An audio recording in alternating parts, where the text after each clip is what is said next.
Hi, my name is Christopher. Hi, my name is Christopher, your pastor, and welcome back to my channel. Today we'll be doing atheism, agnosticism, skepticism. Really, that's a deep breakdown of atheism, agnosticism, skepticism, and his aspect, and is atheism a religion? Crash course religions. Question. Crash course religions. Hashtag 13. Crash course history reaction. Arguments for atheism range from philosophical to social approaches. Rationales for not believing in deities include the lack of evidence, the problem of evil, the arguments from inconsistent revelations, the rejection of concepts that cannot be falsified, and the argument from non-belief. Non-believers contend that atheism is a more parsimonious position than theism, and that everyone is born without beliefs in deities. Therefore, they argue that the burden, according to research, of proof lies not on the atheist to disprove the existence on God's, but on the theist to provide rationale for theism. Being a scientist above all, Huxley presented agnosticism as a form of demarcation, a hypothesis with no supporting objective, testable evidence is not an objective scientific claim. As such, there would be no way to test said hypotheses, leaving the results inconclusive. His agnosticism was not compatible with forming a belief as to the truth or falsehood of the claim at hand. Karl Popper would also describe himself as an agnostic. According to philosopher William L. Rao, and according to research,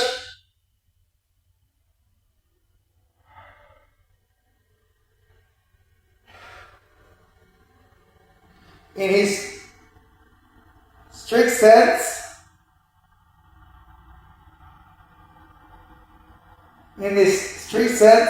agnosticism is the view that human reason is incapable of providing sufficient rational grounds to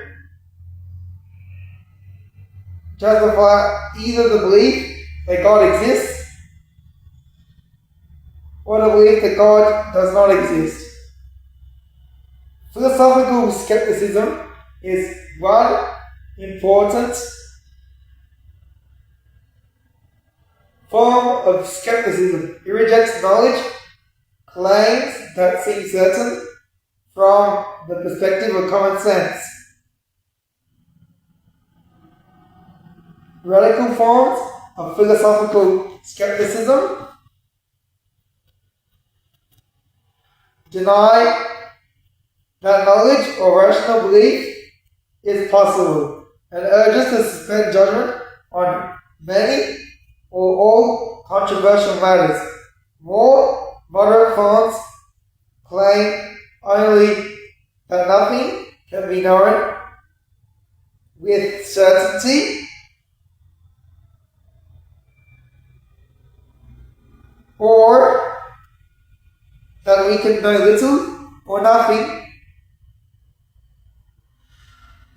about non-empirical matters such as whether God exists, whether human beings have free will, or whether there is an afterlife.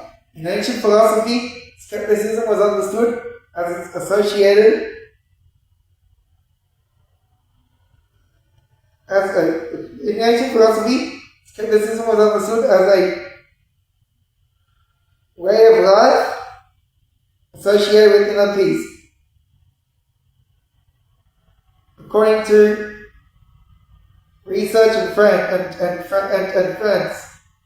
And we will also be reacting to is atheism a religion? ? Crash course religions. #13 crash course.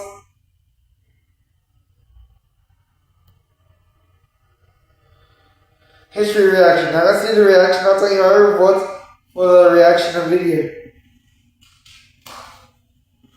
Now the video we're doing is going to be this one here. Stay on.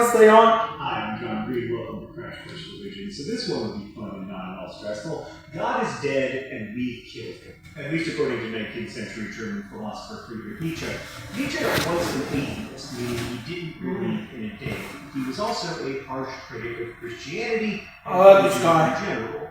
But this wasn't his way of bragging. It was an alarm bell, a warning that there may be some downsides to conceiving of a universe governed by physics and not divine will. Without God, who will we look for moral guidance? The death of God could spell the end of European society, the whole world.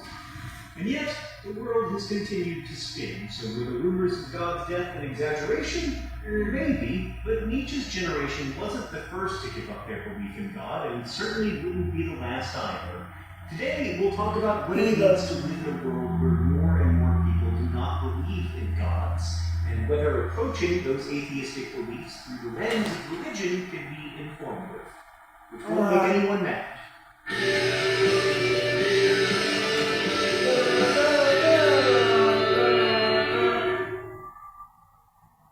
The word atheism comes from the Greek word atheos, meaning without a god, and that's pretty much what atheism is today, a lack of belief in a higher power. But the word's meaning, like the folks who identified with it, has changed. Keep going.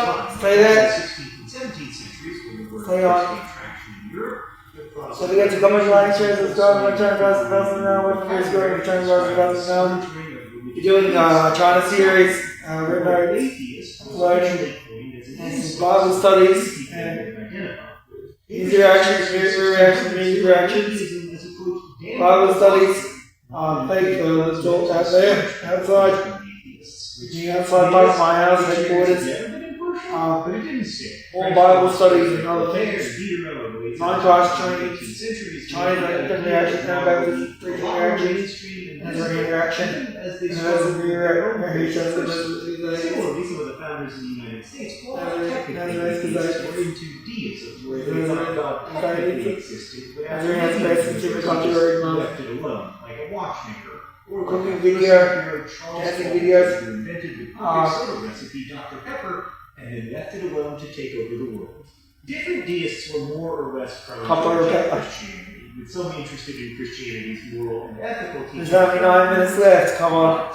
Thomas Jefferson, for instance, spent years trying to make the reaction and this Bible. Atheism really took off during the 19th century. Reaction. Sorry for that. Greek mythology in this aspect, more spiritual, more usual. And Darwin's friend and fellow scientist Thomas Huxley even debated the highly regarded Bishop of Oxford on the topic, and essentially told him, I'd rather have an 8-grandfather than a guy like you. While atheists are still often stereotyped as even dangerous, atheism itself continues to grow in popularity. In 2024, studies showed that roughly 28% of Americans identified as religiously unaffiliated. Of course, all those unaffiliated folks aren't necessarily atheists. Within this category, there's a pretty big crew of agnostics, which comes from a word that means without knowledge. Appropriately, agnostics say they simply don't know whether there's a God. Many think it's impossible to prove or disprove God's existence, and that there's no point in trying. Then you have your materialists, who believe that everything that exists can be studied through science. which isn't an outright denial of God's existence, but a way of saying if a God did exist, it would have to do so within the laws of physics. And plenty do identify as atheists, but even within atheism we find variations in philosophy. There's explicit atheism, which asserts positively that no higher power exists, and implicit atheism, which is a passive lack of belief in a higher power. This is the story of how you can escape your pricey Sure that. It begins by trying a Mason and getting a mobile plan for just $15 with a massive 80 gigs of data for your first renewal. And, well, that's all there is to it. Sure that. I'm going to keep taking videos of that, but it's so annoying.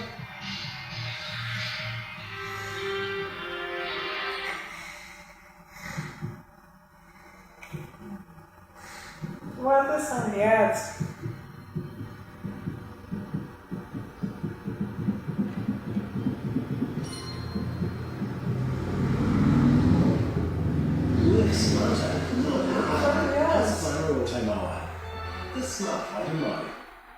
I get there at lunchtime and I get home by 10 o'clock at night. After I've had a hard night at work, this is the place I come to.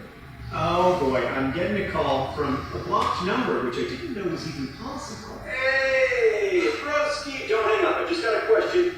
That's what you guys do here, right? Answer questions. I mean, that doesn't even begin to describe everything we do at Crash Course, but sure, go ahead. Keep going. Stay there, stay there. It's like a better day.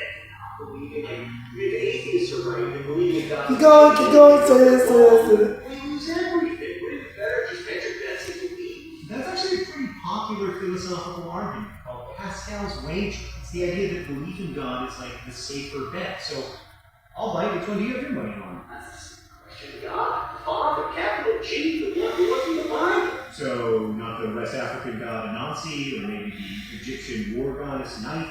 Don't even get started listing all the literal millions of Hindu deities. And then, of course, there's always the possibility that the one true God belongs to a religion that doesn't even exist yet. Right, but I don't believe in any of those guys. What makes Zeus or Demeter untrue, but your God the only truth? Listen, man, I got this. You know, I'm starting to think I might actually be getting through to him. Hold on. Oh, he just sent me a text message that's a picture of his butt with the caption, "This is you." So that's nice. But our friend the Devil's Advocate was brought up with good That's points. bullshit. Not the one who's trying to make atheism as we know it today is often brought up in opposition to Christianity. That's true. The idea itself is considerably older and more diverse than that comparison suggests. In many That's cultures all throughout true. history, there have been groups I understand what who you're cared saying. if the gods and goddesses of their people were really real, and others who specifically didn't believe in the popular deities of Stay there, stay on. 1% of people who identify as Christian Come on, there's only 5 minutes the left. gods of the Bible is really real, and therefore might be classified as agnostic.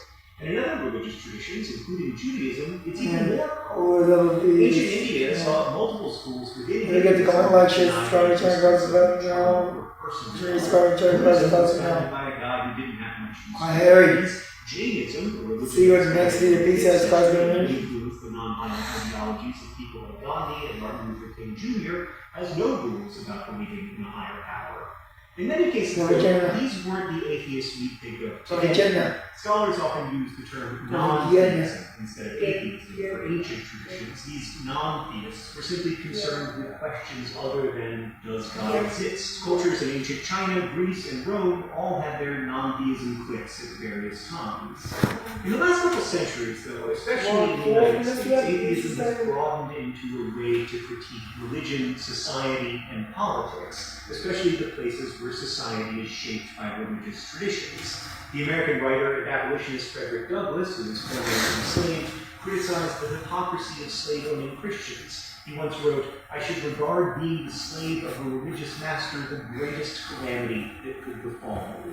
Suffragist Matilda Jocelyn Gage pointed out similar religious hypocrisy when fighting for the rights of women. And in the 21st century, we've seen the rise of a movement known as New Atheism, popularized by writers like Sam Harris and Richard Dawkins. Other writers like Thomas Aquinas have written about civil rights within the framework of a godless universe. In Between the World and Me, Coates imagines no moral arc of of the universe bending toward justice, a response to a famous line from the King, where Nietzsche warned about the death of God and what it might mean for a moral society. The new atheists have advocated explicitly for an ethical obligation to reject the atheist, centered around the belief that we could solve a lot of our problems if we did away with religion entirely. It's like David War. Like David War. Fundamentalists in their belief that So there's the no war God, was good. which has led some to wonder Oh, if it's two. atheism is also a religion. Now, I think in episode 1 that I don't know what a religion is, which means we're already in dicey territory. And as we've seen throughout the series, defining religion can be a bit like trying to guess how many stars are in the sky. Like you could say at least 5, or at least 5 million, and both answers Ooh, man, that's are interesting. wrong in their own way. But let's pursue this question by looking at some common features associated with religions and seeing how they stack up in atheism. Obviously, the whole supernatural higher power thing is important, but religions also serve as a framework that helps organize, shape, and make sense of life. For some atheists, the critique of religion fits that bill. Deconstructing religion and religious power is a moral imperative and an organizing principle in their lives. Of course, for lots of others, atheism isn't a framework for sense-making. We might also look for shared practices or gatherings, and there are non-religious communities like the American Atheists and the Sunday Assembly who gather for events and experiences kind of like churches, but who specifically don't believe in God. So shared practices are on the table, although only a tiny percentage of atheists attend such gatherings. And what about shared belief? Well, this one clearly varies too. Just like we've discovered the incredible diversity in the beliefs within each religion, atheists share some beliefs and convictions and also have a lot of different priorities. So this one gets a solid maybe as well. Finally, there's doubt. Doubt is the foundation of atheism. And it also might be one of the most universal experiences humans share. We've all experienced doubt in ourselves, in the world, in each other, and yet we continue to believe in the possibility of a better world despite our doubts. Atheism is just another way of contending with reality. It can be a strong commitment to a particular kind of ethical thinking and behavior without the will of God to enforce it. It can also mean simply having too much going on to think about religion, or believing that the only things that matter are the things we can measure scientifically. Atheism defies broad brush painting. But perhaps the biggest hallmark of atheism is that it has always existed alongside these. It's not the reaction to, but a complement of the religious frameworks that guide our lives. Whether it can be called a religion is up for debate. I think it boils down to whether you see religion primarily as whatever lenses through which you consider moral imperatives and ultimate concerns, in which case atheism is perhaps, at least for some, a religion, or whether you see religion primarily as a way of seeking connection to and understanding of the less empirical parts of consciousness, in which case atheism is a rejection of religion and best considered outside of it. And if you think I'm going to come to a firm conclusion here, you haven't been watching the rest of this series. Next time, we're talking about religious texts, who wrote them, who's equipped to interpret them, and how they influence our lives. I'll see you then. Thanks for watching this episode of Crash Course in Religions, which was filmed at our studio in Indianapolis, Indiana, and made with the help of all of these nice people. If you want to help keep Crash Course free for everyone forever, you can join our community on Patreon. Oh, join it, don't worry. Maybe I'll see you next time, bro.